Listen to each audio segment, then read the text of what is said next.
सभी शिक्षक साथियों को शुभ संध्या। अभी समय आपको बता दूं, रात के 10 बज चुके हैं। तो सभी लोगों को बहुत बहुत प्रणाम। और मैं आदित्य राठौर तीसरा क्लास लेकर के आया हूं आपके समक्ष, ताकि आपको रिवीजन करवा पाऊं। पहले क्लास में हमने हिंदी भाषा का विकास चैप्टर को क्लियर किया था, उससे संबंधित ऑब्जेक्टिव क्वेश्चंस भी हमने दिए थे। और सेकेंड डे का जो क्लास था वो वर्ण विचार था। हमने आपको बताया था, है ना, कि व्याकरण 4 प्रमुख चीजों पर चलता है, जिसमें वर्ण विचार हम बता चुके थे। और आज जो बताएंगे वो हम बताने जा रहे हैं आपको शब्द विचार। वर्ण के बाद शब्द विचार। धीरे धीरे हम लोग इसी तरह से प्रतिदिन वीडियो डालते जाएंगे, आप हम साथ बने रहेंगे तो निश्चित रूप से ये जितनी चीजें हैं ये बहुत आसान तरीके से मैं आपको रिवीजन करवाने जा रहा हूं। आप शिक्षक साथियों से यही अपील है कि इसे जितना दूर तक हो सके उतना दूर तक इसका, है ना, प्रचार कर दीजिए, क्योंकि मेरे प्रचारक तो आप लोग ही हैं। तो शुरू करते हैं इस वीडियो को। शब्द विचार, है ना बंधु। तो शब्द विचार क्या है, तो पहले शब्द की परिभाषा हम देखते हैं। इसके पहले के वीडियो में तो हाथ से लिख करके ही बोर्ड पर बहुत टाइम लग जाता था, काफी समय लगता था। आज टाइपिंग करवाए हैं, इसको मटेरियल बना के टाइपिंग करवाए हैं। तो शब्द की परिभाषा, तो शब्द की परिभाषा है कि निश्चित अर्थ को प्रकट करने वाले वर्ण समूह को, है ना, वर्ण का जो समूह है, अल्फाबेट का जो ग्रुप है, उस अल्फाबेट के ग्रुप से जो एक शब्द बना, वर्ड बना, और वो मीनिंगफुल अगर वो होता है वर्णों का समूह जिसका कोई अर्थ निकलता हो, तो वो शब्द कहलाते हैं। ठीक है। तो शब्द भाषा की स्वतंत्र इकाई होते हैं, जैसे घोड़ा, पुस्तक, कमल इत्यादि। ये बंधु, ये शब्द हो गया और ये शब्द का परिभाषा हो गया, है ना। तो हम क्या कह सकते हैं इसके बारे में कि अर्थ को प्रकट, निश्चित अर्थ को प्रकट करने वाले वर्ण समूह को शब्द कहते हैं। मतलब निश्चित अर्थ को प्रकट करने वाले वर्ण समूह को शब्द कहते हैं। ठीक है बंधु, आगे बढ़ते हैं हम लोग। इसके बाद है शब्दों का वर्गीकरण। हालांकि आपको कई जगह पर 5 भी मिल जाएंगे, लेकिन अगर देखा जाए तो मुख्य रूप से परीक्षोपयोगी जो है ये 4 ही होते हैं। व्याकरण किताब जब खोलिएगा तो आपको 5 भी उसमें मिलेगा, है ना। तो सबसे पहला जो है वो आप उत्पत्ति के आधार पर है। सबसे पहला क्या है बंधु, यह है उत्पत्ति के आधार पर, है ना। सबसे पहला उत्पत्ति के आधार पर, दूसरा है रचना के आधार पर, और तीसरा है व्याकरणिक प्रकार के आधार पर, और चौथा है अर्थ के आधार पर। तो इन सब को बंधुगण एक एक करके जो है हम डिफाइन करेंगे, और भरसक बहुत ही सरल शब्दों का प्रयोग किए हैं।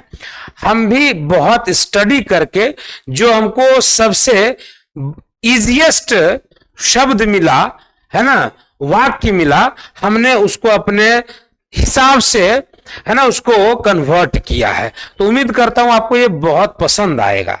ठीक है। तो अगला देखते हैं हम लोग, उत्पत्ति के आधार पर देखते हैं। तो उत्पत्ति के आधार पर शब्द के 4 भेद होते हैं।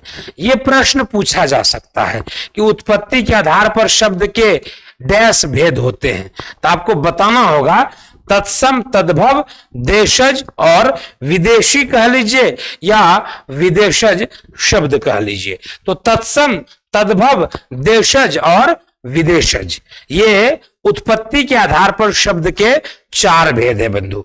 तो उम्मीद करता हूं ये आपको याद हो गया होगा, तत्सम, तद्भव, देशज और विदेशज। अगले पॉइंट की ओर बढ़ते हैं हम लोग, एक एक करके डिफाइन भी करेंगे। तो तत्सम शब्द का शाब्दिक अर्थ।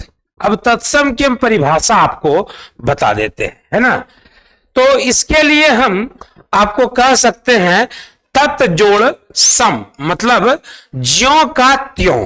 तत्सम मतलब ज्यों का त्यों, मतलब उसके समान, ज्यों का त्यों।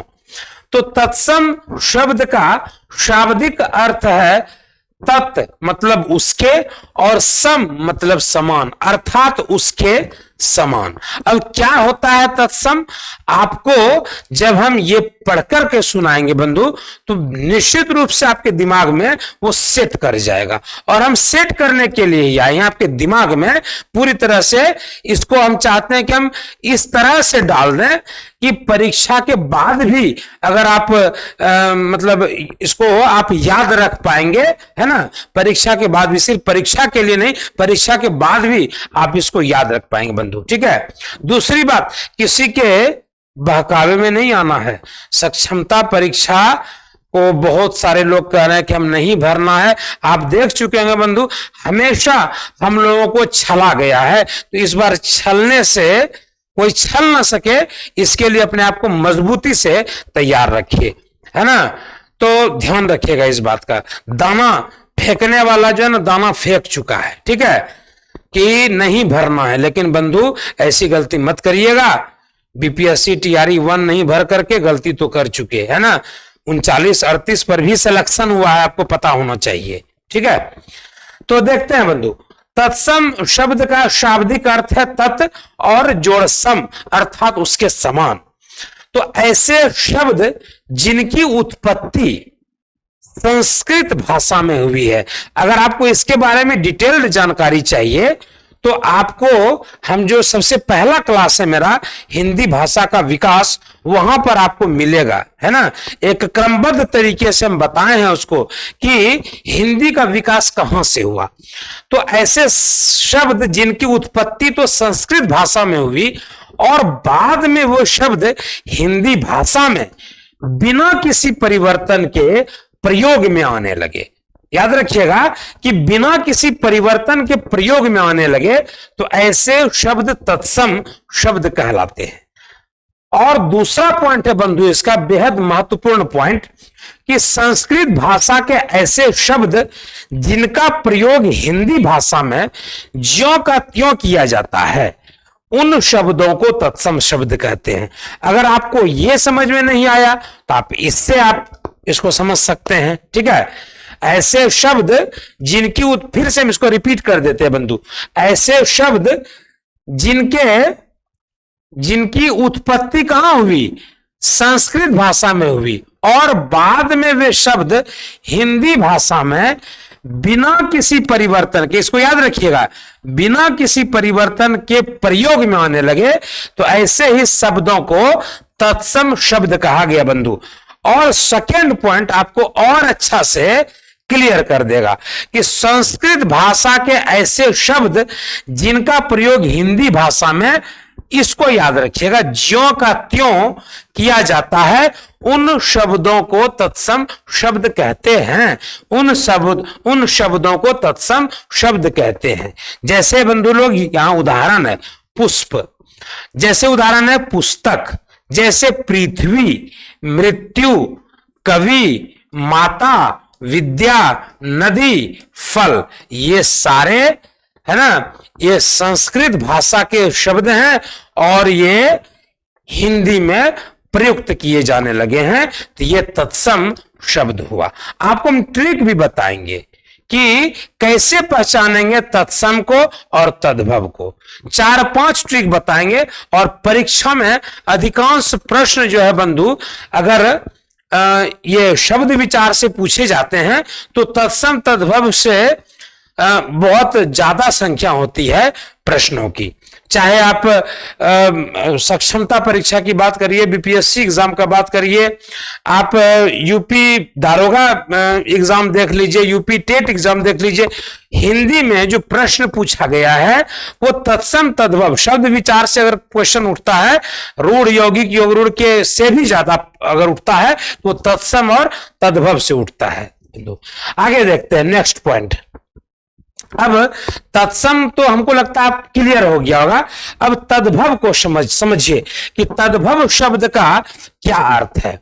तो ऐसे शब्द जिनकी उत्पत्ति संस्कृत भाषा से हुई थी लेकिन वो रूप बदलकर हिंदी में आ गए। ध्यान दीजिएगा कि जिनकी उत्पत्ति उसमें क्या था, ज्यों का त्यों, सेम टू सेम, है ना, सेम टू सेम, हूबहू प्रयोग। संस्कृत शब्दों का हिंदी में हूबहू प्रयोग, है ना, वो तत्सम कहलाया। लेकिन यहां क्या है बंधु, यहां याद रखिएगा कि ऐसे शब्द जिनकी उत्पत्ति कहां, संस्कृत भाषा से हुई लेकिन वो रूप बदलकर, यहां क्या ज्यों का त्यों नहीं, रूप बदलकर हिंदी में आ गए हों, ऐसे शब्द जो है तद्भव शब्द कहलाएंगे, है ना। मतलब संस्कृत से हिंदी में आया। याद रखिएगा हम क्या बोले, तत्सम ज्यों का त्यों, मतलब संस्कृत शब्द को जैसा संस्कृत में था वैसा ही हिंदी में यूज करने लगे तो तत्सम, और जैसा संस्कृत में था और हिंदी में उसको रूपांतरित कर दिए, जैसे अग्नि को रूपांतरित कर दिए आग में, है ना, ओष्ठ को चेंज कर दिए ओठ में, ठीक, तो वो हो गया आपका तद्भव। ठीक, जैसे यहां देखिए दुग्ध, दुग्ध को बना दिए दूध, तो ये तत्सम, ये तद्भव। कर्पूर, ये कर्पूर का कपूर, हम लोग एक श्लोक भी है, कर्पूर गौरंग करुणावतारंग संसार सारंग भुजगेंद्रहारम, है ना, श्रद्धा वसंतं हृदय अरविंदे। ठीक, ये तो है, आप पढ़े भी होंगे इसको। तो कर्पूर से कपूर बना। नेक्स्ट है कार्य, कार्य से काम, और अग्नि से क्या बन जाता है बंधु, आग। तो याद रखेंगे आप लोग इसको कि तत्सम ज्यों का त्यों, सेम टू सेम, हूबहू कह सकते हैं, और तद्भव संस्कृत से हिंदी में रूपांतरित हो जाता है। चलिए अगले स्लाइड पर चलते बंधु। देशज शब्द का क्या अर्थ है, देशज, इससे भी प्रश्न आते हैं। तो लोकल स्तर पर, लोकल यानी कि स्थानीय बोलियों में प्रयुक्त होते होते जो है वो शब्द हिंदी में यूज किया जाने लगा हो। अगर आप अंगभाषी क्षेत्र के हैं तो देखते होंगे कि आपको जब कोई शब्द नहीं मिलता है, आपको कुछ समझ में नहीं आ रहा था, हम लोग क्या बोलते हैं, अथी, अथी बोलते हैं ना, आप ध्यान करिएगा, अंगिका भाषी क्षेत्र की बात कर रहा हूं। अथी कहां छे, मतलब वो जिस चीज के बारे में हमको ध्यान नहीं है, तो अथी कहां छे, अथी कुछ का है छलियो, नहीं समझे बात को। तो मतलब स्थानीय बोली है ये। भभुआ साइड में अथुआ बोलते हैं, अथुआ, है ना, भभुआ में हम रहे थे तो वहां क्या बोलता है, अथु या अथुआ बोलते हैं। ठीक है, तो स्थानीय बोलियों से हिंदी में आ गए वैसे शब्द जो है वो देशज शब्द कहलाते हैं। जैसे पेट, जैसे डिबिया, हम तो डिबिया में पढ़ाई भी किए हैं भाई, एक समय डिबिया लालटेन में पढ़ाई किए हैं, है ना। और आप लोग भी, आप लोगों को भी याद होगा कि शीशा मिलता था, डिबिया में नहीं, लालटेन में शीशा मिलता था, उसको राख से डाल करके उसको हम लोग चमकाते थे। अब बत्ती काटते थे, याद आया वो पुराना जमाना, बत्ती काटते थे, गोल गोल बत्ती। और जिस दिन साफ नहीं होता था पिताजी धुलाई भी करते थे कि साफ क्यों नहीं किया है कि नहीं। तो याद दिला दिया आपको पुराने समय का। तो लोटा, है ना, पगड़ी, इडली, डोसा, ये दक्षिण भारत का वर्ड हो गया। समोसा, तो ये क्या है बंधु, ये देशज शब्द है। स्थानीय बोलियों से अब धीरे धीरे इसको हिंदी ने इसको एक्सेप्ट कर लिया है। ठीक है, और ये सब शब्द कैसे एक्सेप्ट होता है, आप जल्दी से मेरे पिछले वीडियो पर जाइए, वहां पर आपको निश्चित रूप से आपको बहुत मजा आएगा पढ़ने में, है ना। हम उसमें बताए हैं कि जब किसी सक्षम लोग के द्वारा, सक्षम कवि के द्वारा, है ना, उसको अगर मतलब उसको यूज किया जाने लगा बड़े पैमाने पर, तो वो जो है ना वो शामिल कर दिया जाता है, वो भाषा का अंग बन जाता है बंधु, है ना। तो यह पहला चैप्टर में इसको हम क्लियर किए। ठीक है, आगे देखते हैं। अब देशज तो आप समझ में आ गया होगा आपको, और विदेशज से भी आपको समझ में आ गया होगा कि विदेशज शब्द का मतलब क्या, विदेश से बना है विदेशज, मतलब वैसा शब्द जो विदेशी भाषाओं से लिए गए हों उसको विदेशज कहते हैं। मतलब ऐसा शब्द जो भारत से बाहर के देशों की भाषाओं में से है लेकिन ज्यों के त्यों हिंदी में प्रयुक्त हो गए। फिर से हम कह रहे हैं इस बात को कि वो बाहर के देशों की भाषा है लेकिन प्रयुक्त जो हुआ है ज्यों के त्यों मतलब सेम टू सेम हिंदी में प्रयुक्त हो गया है, वो शब्द विदेशज या विदेशी शब्द कहलाते हैं बंधु, है ना। ये शब्द कहां कहां से लिए गए हैं ज्यादा तो हम नहीं ले पाए हैं क्योंकि आपको शॉर्टकट में बताना था। तो ये विदेशी शब्द उर्दू, अरबी, फारसी, अंग्रेजी, पुर्तगाली, तुर्की, फ्रांसीसी, ग्रीक आदि भाषाओं से हिंदी में आए हैं। कुछ एग्जाम्पल भी दे दिए बंधु आपको समझाने के लिए, जैसे अंग्रेजी कॉलेज, साइकिल, है ना, फारसी में नमूना, बीमार, बर्फ, रुमाल आदि, अरबी में औलाद, कत्ल, खत, फकीर इत्यादि, है ना। तो ये समझाने के लिए पर्याप्त है। ये विदेशी, और आपको पता है कि जो वर्ण, आप ध्यान रखिएगा इस बात का, शायद हम पीछे चर्चा किए हो या ना किए, हमको भी याद आ गया तो बता देते हैं। जैसे ये आप देख रहे हैं ना कॉलेज के ऊपर ये अर्धचंद्र बिंदु है, ठीक है ना, ये अर्धचंद्र बिंदु है, इसको आगत वर्ण कहते हैं। ध्यान रखिएगा ये परीक्षा में पूछ सकता है ना, कि आगत वर्ण कौन कौन सा है। तो हम बताए थे उसमें ये सब, है ना, ये फलक, है ना, जहां इसका भी यूज होता है, कंठ का भी फलक, है ना, जीभ का पार्श्व हिस्सा, पीछे का हिस्सा ऊपर की ओर उठता है, इपिग्लॉटिस से जिसको हम लोग यूज करते हैं। अंग्रेजी के छात्र हैं, थोड़ा सा हिंदी भी आ जाता है इन्फ्लुएंस से ये, ठीक है। और हिंदी भी मेरा एमए चल रहा है, फाइनल ईयर में है। तो आगे देखते हैं बंधु, रचना, और अब आगे जो है ये तो उत्पत्ति के आधार पर हो गया, तत्सम, तद्भव, देशज और विदेशज। अब हम आपको स्पष्ट बताने जा रहे हैं रचना के आधार पर शब्दों के भेद, रचना के आधार पर। तो याद रखिएगा व्युत्पत्ति या उत्पत्ति के आधार पर कितना हो गया, तत्सम, तद्भव, देशज और विदेशज। फिर रचना के आधार पर रूढ़, यौगिक और योग रूढ़। तो तीनों को हम डिफाइन कर देना चाहते हैं आपके समक्ष, बहुत शॉर्ट में है, लेकिन हम एक ट्रिक बताना भूल गए आप लोगों को, तत्सम तद्भव को कैसे पहचानिएगा। अच्छा खैर कोई बात नहीं, वीडियो के लास्ट में हम उसको क्लियर कर देंगे, ठीक है। तो रूढ़, यौगिक, योग रूढ़।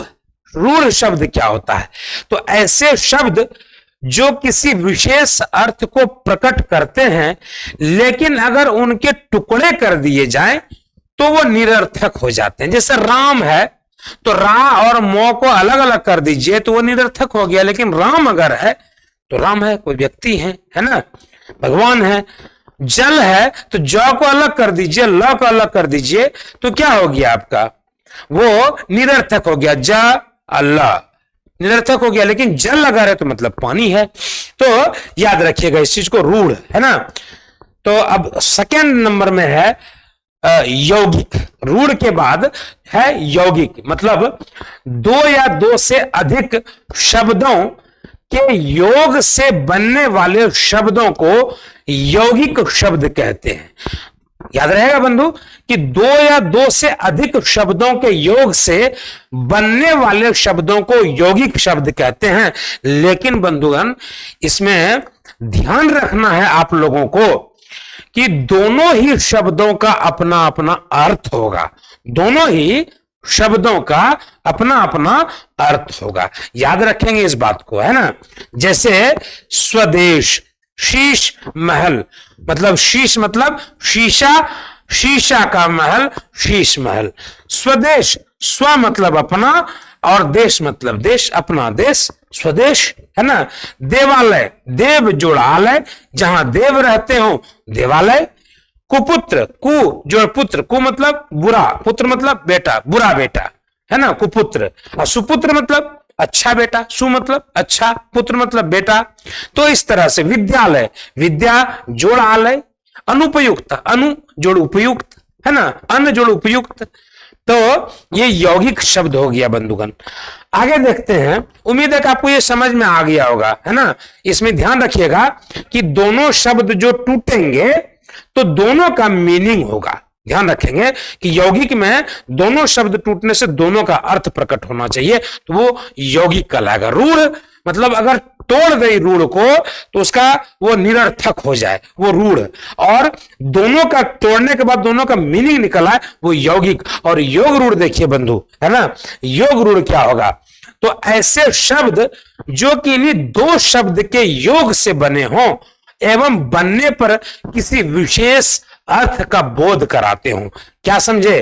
कि दो शब्द के योग से बने हो और बन जाने पर किसी विशेष अर्थ का, अभी उदाहरण देंगे बंधु, तुरंत समझ में आ जाएगा। तो वे शब्द योग रूढ़ कहलाते हैं, है ना। जैसे है नीलकंठ, नीला हो कंठ जिसका, किसकी बात कर रहे हैं आपको पता चल गया होगा, हम भगवान शंकर की बात कर रहे हैं। पंकज मतलब कीचड़ में उत्पन्न होने वाला, है ना, अर्थात कमल की हम बात कर रहे हैं। दशानन, दस हो आनन जिसके, है ना। चतुर्भुज, चार हो भुजाएं जिसकी। लंबोदर, लंबा हो उदर जिसका, मतलब गणेश जी, है ना बंधु। तो ये योग रूढ़ कहलाएंगे। तो आपको समझ में आ गया होगा कि रूढ़ क्या है, यौगिक क्या है और योग रूढ़ क्या है। ठीक है, तो अब रचना के आधार पर भी देख लिए, व्युत्पत्ति के आधार पर भी हमने शब्दों का भेद देख लिया। अब अर्थ के आधार पर शब्द के भेद, तो ये बहुत महत्वपूर्ण नहीं है। आपको ज्यादातर प्रश्न जो है तत्सम तद्भव और वो जो पढ़ा है उससे रूढ़, यौगिक और योग रूढ़ से आने वाला है। ठीक है, तो अर्थ के आधार पर अब शब्द के भेद देखिए। तो अर्थ के आधार पर दो भेद हैं, सार्थक शब्द और निरर्थक शब्द।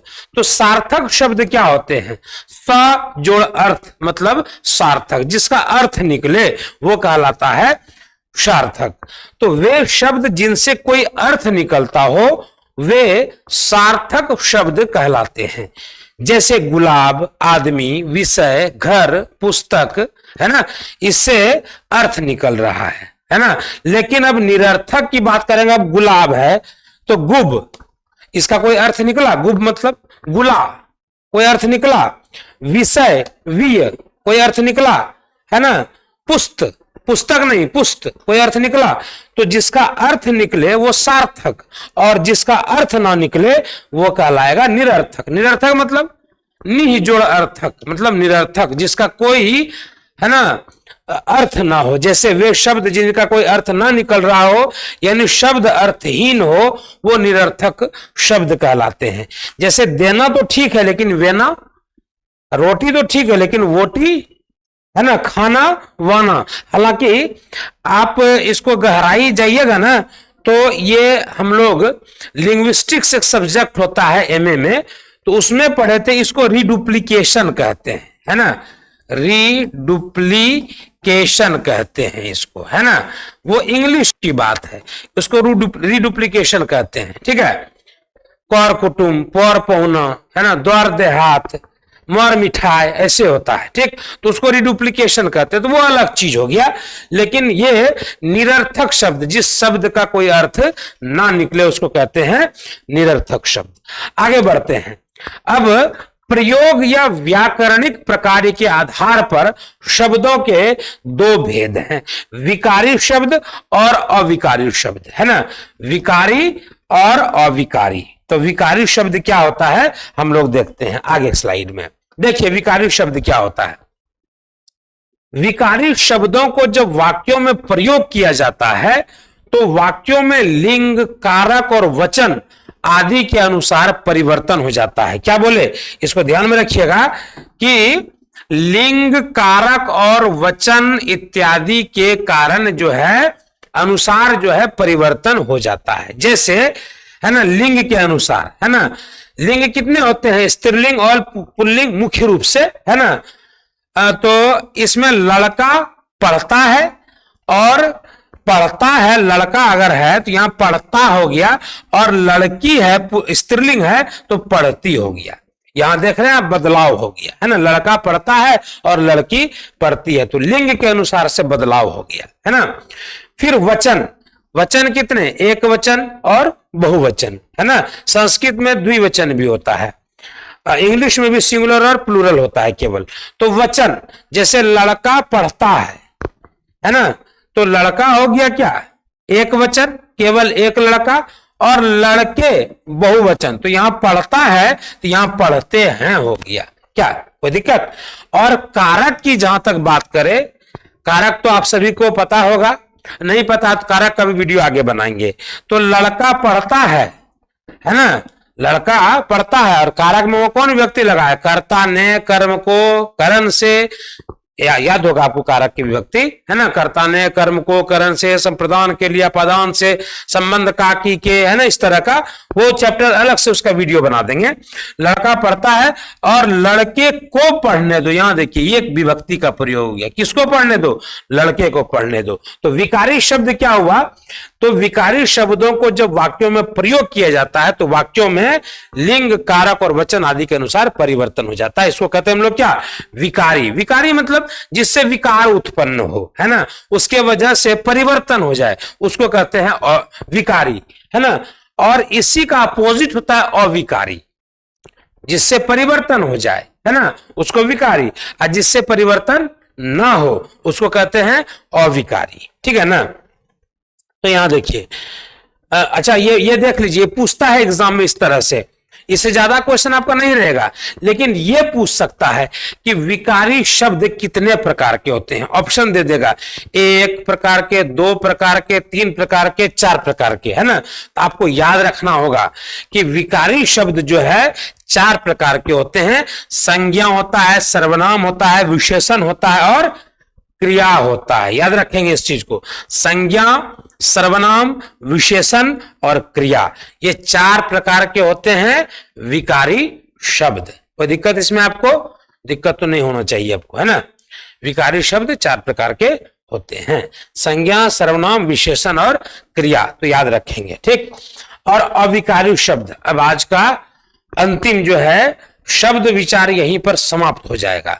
तो हमने बहुत प्रयास किया आपको बहुत ही शॉर्ट नोट्स देने का, शॉर्ट में पूरा अच्छा से, मतलब इसको आप बुक पढ़ने की जरूरत नहीं होगी, आपको जितने चीज की जरूरत है, जितना एग्जामिनेशन में आता है परीक्षा में, वो यहां पर आपको सारा मटेरियल अवेलेबल है आपके लिए, ठीक है। अविकारी शब्द क्या होता है, तो विकारी शब्दों के विपरीत ऐसे शब्द जिन पर लिंग, वचन एवं कारक आदि के बदलने पर भी कोई प्रभाव नहीं पड़ता, ऐसे शब्द अविकारी शब्द कहलाते हैं। किंतु, तथा, परंतु, अधिक, धीरे, तेज, इस पर असर पड़ेगा, ना तो किसी स्त्रीलिंग का असर पड़ना है, ना पुल्लिंग का असर पड़ना है, ना कारक के किसी विभक्ति का असर पड़ना है, और ना ही जो है वचन का असर पड़ना है कि एक वचन है कि बहुवचन है, इन सब शब्दों पर कोई असर नहीं पड़ना। तो जिन पर असर ना पड़े वो अविकारी, और जिन पर लिंग, वचन, कारक का असर पड़े वो विकारी। विकारी, विकार शब्द उत्पन्न हुआ, विकार मतलब परिवर्तन कर देने वाला, है ना। तो आज शब्द जो चैप्टर है, तीसरा अध्याय, महत्वपूर्ण अध्याय, वो समाप्त हो चुका है, और बहुत ही आशा और उम्मीद है कि आप इसको अच्छे से समझेंगे और परीक्षा में पूरा अच्छा से लिख करके आएंगे। अब हम इसके आधार पर आपको ऑब्जेक्टिव्स कराने जा रहे हैं। जैसे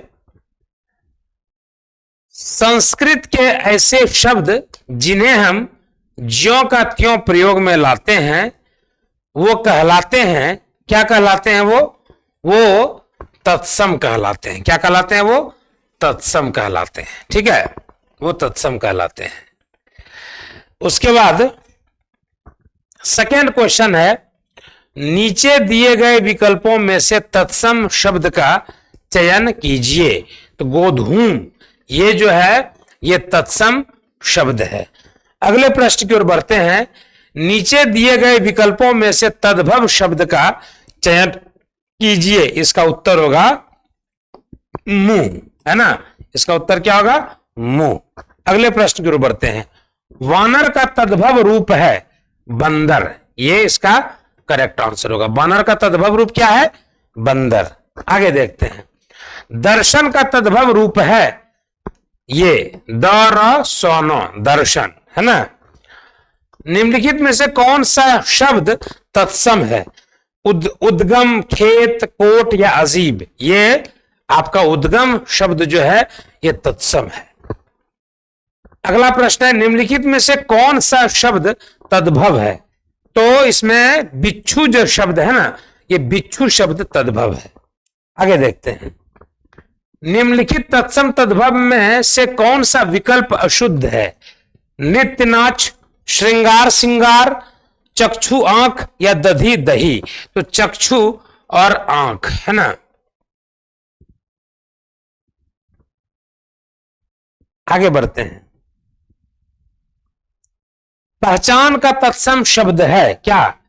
प्रत्यभिज्ञान। प्रत्यभिज्ञान ये पहचान का तत्सम शब्द है। आगे बढ़ते हैं, निम्न में कौन सा शब्द तत्सम नहीं है? घृत, अतिन, दुग्ध या आंसू। ये तत्सम नहीं है। अगला प्रश्न है, देश में जन्मा शब्द कहलाता है विदेशी या आगत या देशज या इनमें से कोई नहीं। ये बता चुके हैं बंधु, देशज इसका सही आंसर होगा। आगे बढ़ते हैं, गाड़ी शब्द है विदेशी या देशी या आगत या विदेशज। तो ये देशी शब्द है। अगला स्लाइड है, विदेशी भाषा में आए शब्दों को क्या कहते हैं? देशी, विदेशी, आगत या यौगिक। तो हम बताए अभी जस्ट कि आगत कहते हैं उसको। अगला है, निम्न में मुस्लिम शासन के प्रभाव से आया शब्द है हवालात, रेल, बाड़ा या गिलास। क्या होगा इसका आंसर? हवालात होगा इसका आंसर बंधुगण। अगला देखते हैं, निम्नलिखित शब्द समूहों में से देशज शब्द का उदाहरण है डोंगी चेला, भात अन्नास, पैसा वोट, समय मलेरिया। तो बंधु इसका सही आंसर होगा डोंगी चेला। डोंगी चेला। आगे बढ़ते हैं, निम्नलिखित शब्द समूहों में से विदेशज शब्द का उदाहरण है कौन सा है? बता सकते हैं? औजार, चिड़िया, तेंदुआ, जूता, रोड़ा, बुलबुल या एहसान, कमाल। तो इसका आंसर होगा एहसान और कमाल। आगे देखते हैं, निम्नलिखित शब्दों में से फारसी शब्द का उदाहरण है औरत, अल्लाह, अक्ल या आवाज। याद रखिएगा बंधु, इसका करेक्ट आंसर होगा आवाज, है ना। अगला प्रश्न है, अलमारी शब्द है कौन सा शब्द है? अलमारी अरबी है या फारसी है या पुर्तगाली है या पश्तो है? ये है पुर्तगाली शब्द। कौन सा है? पुर्तगाली शब्द है। फ्रेंच भाषा का शब्द है अंग्रेज, रूबल, पठान या बहादुर। तो ये अंग्रेज जो है ये फ्रेंच भाषा का शब्द है बंधु। आगे देखते हैं, उर्दू, कलगी, पाश किस भाषा के शब्द हैं? तो अरबी है, फारसी है, तुर्की है या जापानी है? तो बंधु ये तुर्की है। ठीक है। अगला है, रचना के आधार पर शब्द कितने प्रकार के होते हैं? पढ़ा चुके थे बंधु, ये 3 प्रकार के होते हैं, है ना। आगे देखते हैं, जिन शब्दों का कोई भी खंड सार्थक नहीं होता वो क्या कहलाते हैं? रूढ़ शब्द या यौगिक शब्द या योगरूढ़ शब्द या उपसर्ग। तो इसका आंसर होगा रूढ़ शब्द, है ना। कोई भी खंड सार्थक नहीं होता। वैद्यशाला शब्द है योगरूढ़, यौगिक, अयौगिक या रूढ़। क्या हो सकता है बता सकते हैं? योगशाला, वैद्यशाला, वैद्य प्लस शाला, है ना। तो ये दोनों को तोड़ने के बाद अलग अलग अर्थ दे रहा है। तो ये हो गया यौगिक। और योगरूढ़ किसको कहते हैं? वैसा यौगिक जो दो को जुड़ने के बाद वो तीसरा अर्थ प्रकट करने लगे, वो योगरूढ़ कहलाता है बंधु। अगला प्रश्न है, जो शब्द किसी विशेष अर्थ में प्रयुक्त होते हैं उन्हें कहते हैं रूढ़ शब्द, यौगिक शब्द, योगरूढ़ शब्द या ये सभी। तो बंधु इसका उत्तर होगा योगरूढ़ शब्द, है ना। उसके बाद अंतिम प्रश्न आज का, रूढ़ शब्द का चयन कीजिए। राजनीतिक, चक्रपाणी, त्रिकोण या गरल। ये गरल जो है ना बंधु, ये क्या है? ये है रूढ़ शब्द, क्योंकि इसमें राज, नैतिक, चक्र जोड़ पानी अत्रि जोड़ कौन, है ना। लेकिन ये गरल जो है रूढ़, इसको तोड़ेंगे तो अनर्थ हो जाएगा, लेकिन इन सब का अर्थ निकलेगा। ठीक है, तो बंधु ये 25 प्रश्नों का सेट था ऑब्जेक्टिव। आपको पता है कि हम थियरी विथ प्रैक्टिकल करा रहे हैं, मतलब थियरी भी दे रहे हैं आपको समझा भी रहे हैं कि ग्रामर में जो शब्द विचार है वो क्या है, वर्ण विचार वो क्या है, हिंदी भाषा का विकास के बारे में भी चर्चा की है सबसे पहले क्लास में। तो इस तरह से हम लोग इसको, है ना, कंप्लीट कर चुके हैं शब्द विचार को। और हमने आपसे वादा किया था क्या, कि हम आपको बताएंगे कि तत्सम शब्द को कैसे हम लोग पहचानेंगे, है ना। तो हम आपको बता देना चाहते हैं ट्रिक 1 जो है, देखिए ट्रिक 1 हम बताते हैं आपको। अंग्रेजी यूज कर रहे हैं, थोड़ा सा नाराज मत होइएगा आप लोग। ट्रिक 1 है ना, थोड़ा सा इसको बड़ा कर लेते हैं बंधु ताकि आप लोग को दिखे स्पष्ट, है ना। ट्रिक 1 ये है कि याद रखिएगा कि विसर्ग, है ना, विसर्ग समझते हैं ना, ये होता है चिन्ह विसर्ग, है ना। विसर्ग का प्रयोग, बंधु इसको याद रखेंगे, विसर्ग का प्रयोग केवल संस्कृत में होता है ना। विसर्ग का प्रयोग केवल संस्कृत में होता है, यानी संस्कृत शब्दों में होता है। तो अगर कहीं पर आपको विसर्ग मिल जाए तो आप समझ लीजिएगा कि वो तत्सम शब्द है। जैसे तत्सम का एक एग्जांपल से भी आपको समझा देते हैं, है ना। केशव, है ना, केशव, और तद्भव रूप क्या हो जाएगा इसका, तद्भव रूप हो जाएगा केशव, है ना। तो ये अगर आपको मिल जाए तो निश्चित रूप से, है ना, ये तत्सम कहलाएगा। कोई दिक्कत। ट्रिक नंबर 1 विसर्ग हो जाए तो समझ लीजिएगा कि तत्सम है। और बंधु ट्रिक नंबर 2 आपको बताते हैं हम। ट्रिक 1 हो गया, इसको आप नोट करते चले जाइए, तत्सम तद्भव को कैसे पहचानेंगे। ट्रिक 2 में होगा कि याद रखिएगा कि अक्षर शब्द जहां पर आ गया, ये शब्द जहां पर आ गया तो आप समझ जाइएगा कि वो निश्चित रूप से तत्सम शब्द है। तो छ अक्षर का प्रयोग केवल संस्कृत में होता है, संस्कृत शब्दों में होता है, संस्कृत शब्दों में होता है। तो जहां भी मिल जाए आपको शिक्षा, क्या बोले बंधु, शिक्षा देख लीजिए, शिक्षक देख लीजिए, है ना, भिक्षा देख लीजिए, भिक्षुक देख लीजिए, क्षत्रिय देख लीजिए, है ना, नक्षत्र देख लीजिए, तो बंधु आपको बिना हिचक, बिना किसी समस्या के, ट्रिक नंबर 2 बता रहे हैं आपको, बिना हिचक बिना किसी समस्या के आपको तुरंत जो है एकदम चिन्ह लगा देना है। किसका, तो किसका बंधु लगाइएगा चिन्ह, तत्सम का, है ना, तत्सम का। ट्रिक बता रहे हैं आपको। तीसरा ट्रिक नंबर 3, ट्रिक दोनों ट्रिक को नोट कर लीजिएगा। ट्रिक नंबर 3 क्या है बंधु इसका, देखिए ट्रिक नंबर 3 क्या है। ट्रिक 3 क्या कहता है, ठीक है, कि ये, इसको आप पहचानते होंगे, क्या है ये बता सकते हैं, ये री है। क्या है बंधु, री। तो री का प्रयोग ध्यान रखिएगा, एकदम बहुत ही एकदम मस्त बात बता रहे हैं आपको हम, ठीक है। ये सब आपको व्याकरण किताब में ट्रिक तो नहीं मिलेगा, आप जानकारी भले ही ले लीजिएगा। री का प्रयोग केवल तत्सम शब्दों में होता है, तत्सम शब्दों में होता है। क्लियर। तो री का प्रयोग केवल तत्सम शब्दों में होता है। तो जैसे आपको कहीं पर मिल जाए आपको ऋण, तो समझ लीजिएगा ये तत्सम है। कहीं पर आपको मिल गया ऋषि, तो समझ लीजिएगा ये तत्सम है। कहीं पर आपको मिल गया मृतक, तो समझ लीजिएगा ये तत्सम है। बोलेंगे सर इसमें री तो नहीं आया, तो बंधुगण ये जो मात्रा है ना, ये है ना, यही जो है क्या कहलाएगा, री, है ना। और एक बात आपको बहुत अच्छा बात बताते हैं आपको, गुजरात जब जाइएगा ना तो गुजरात में इसका प्रयोग जानते हैं, जैसे हम लोग कहते हैं ना ऋण कहते हैं ना, वो लोग रून कहता है ना, ऋषि कहते हैं ना, लोग ऋषि कहता है ध्यान दीजिएगा इस बात का, हम जो बोल रहे हैं गलत नहीं बता रहे हैं, आपको सही बता रहे हैं, ठीक है। तो गुजरात साइड में इसका रू के रूप में उच्चारण करते हैं, हम लोग री के रूप में करते हैं, ठीक है। तो ऋषि, ऋण, मृतक, है ना, ये सब क्या हो गया बंधु, ये सब श्रृंगार, है ना, श्रृंगार, मृतिका, मृतिका मतलब मिट्टी, ये मृतक हम लिखे हैं, मृतिका मतलब मिट्टी, है ना। तो श्रृंगार सिंगार बन जाता है।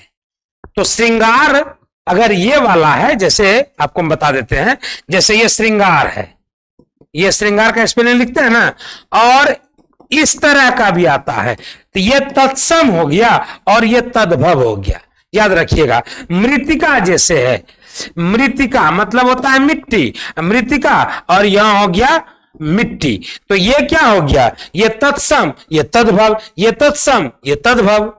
और लास्ट आपको ट्रिक बताते हैं बंधु, है ना, प्रायः ध्यान रखिएगा, ट्रिक नंबर 4 है ये, ट्रिक नंबर 4 है ये, पता है बहुत स्टडी करेंगे, गहन अध्ययन, तब फिर दिमाग में ये सब ट्रिक अपने आप बनते चले जाता है कि कैसे हम अपने, है ना, दर्शकों को, अपने चाहने वाले को, है ना, अपने प्यारे भाइयों को किस तरह से जो है हम उनके दिमाग में इसको सेट कर सकें, एडजस्ट कर सकें। तो ट्रिक नंबर क्या है कि तत्सम में, याद रखिएगा बंधु, इसको नोट कर लीजिएगा कि तत्सम में, है ना, वो, है ना, प्राय तत्सम में वो जो है, वो हम बोल रहे हैं, वो किस में बदल जाता है, वो में बदल जाता है, ध्यान रखिएगा इस चीज का, वो में बदल जाता है। राइटिंग थोड़ा अच्छा नहीं हो रहा है मेरा, लेकिन राइटिंग मेरा सुंदर होता है। तत्सम में वो में बदल जाता है। अब बोलेगा कैसे, तो एग्जाम्पल भी देते हैं हम, तत्सम लिख दिए इधर, इधर हम तद्भव लिख दिए, ठीक। उदाहरण देते हैं आपको, जैसे पूर्व, है ना, पूर्व, यहां लिखते हैं पूर्व, जब बोल पूर्व दिशा, तो ये तत्सम हो गया, और यही देखिए वो कैसे चेंज होगा, पूरब, क्या लिखते हैं हम लोग, पूर्व को क्या लिखते हैं, पूरब, है ना। और जैसे दूसरा उदाहरण देते हैं आपको, जैसे वर्षा, है ना, क्या लिखते हैं, वर्षा, तो इसका क्या हो जाएगा, तद्भव बरसात, है ना। वो किसमें चेंज हो गया, वो में चेंज हो गया, है ना। जैसे वारिद, है ना, जैसे वारिद, वारिद है बंधु, इसका क्या हो जाएगा, बादल, क्या हो जाएगा इसका, बादल, वारिद का हो जाएगा बादल। तो ये ट्रिक है, 4 ट्रिक में आप तत्सम तद्भव को पकड़ लीजिएगा बहुत अच्छा से, ठीक है। तो इस तरह से आज का क्लास ऑफ होता है, हम लोग अब मिलते हैं, ठीक है, नेक्स्ट वीडियो में। रात के 11:25 हो चुके हैं, घर जाते जाते 12 भी बज जाएगा, लेकिन आपके लिए मैदान में डटे हुए हैं। बस आपको कुछ नहीं, उंगलियों का कमाल है, लाइक, शेयर और subscribe. Thank you, good night.